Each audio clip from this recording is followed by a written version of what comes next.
अस्सलामुअलैकुम। हम आराम व सुकून सबक के सवालों के जवाब कर रहे हैं। तो पहला सवाल है, रोज़ाना आराम व सुकून ना किया जाए तो उसका क्या नतीजा निकलता है?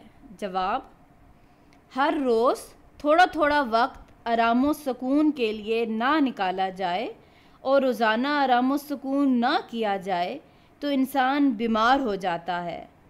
तो फिर बीमार पड़कर बहुत ज़्यादा वक्त निकालने की ज़रूरत पड़ जाती है। सवाल नंबर 2, बीमारी के बावजूद मियाँ दफ्तर जाने के लिए क्यों तैयार हो जाते हैं? जवाब, डॉक्टर ने मियाँ को मुकम्मल आराम करने का मशवरा दिया था और ये भी ताकीद की कि उनके पास शोर गुल बिल्कुल ना हो, लेकिन घर में बीवी की नादानी की वजह से इस कदर शोर गुल था कि मियाँ तंग आकर घर से दफ्तर जाने के लिए तैयार हो जाते हैं कि शायद उन्हें वहाँ आराम व सुकून मुयस्सर आ सके। इस ड्रामे से हमें क्या सबक मिलता है? जवाब,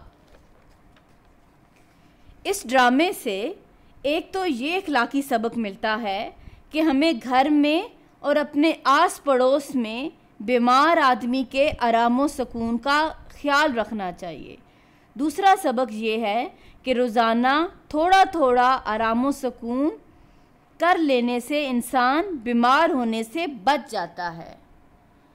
सवाल, बहुत ज़्यादा शोर व गुल भी माहौलियाती आलूदगी का सबब बनता है।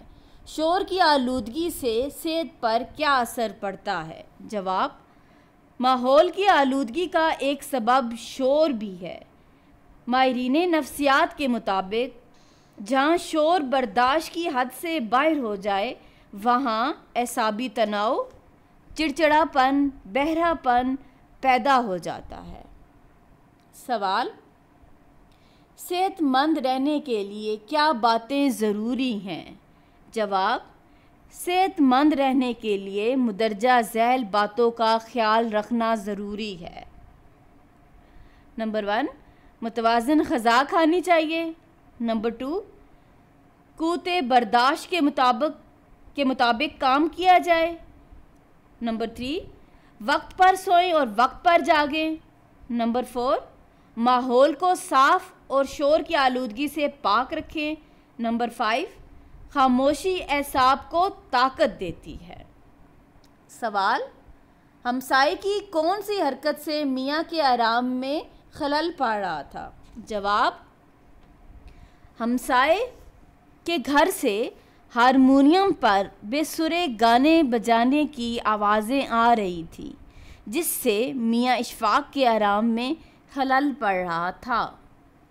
ये थे हमारे सवालों के जवाब। वीडियो को लाइक करें, चैनल को सब्सक्राइब करें और अपने दोस्तों के साथ शेयर करें। अल्लाह हाफ़िज़।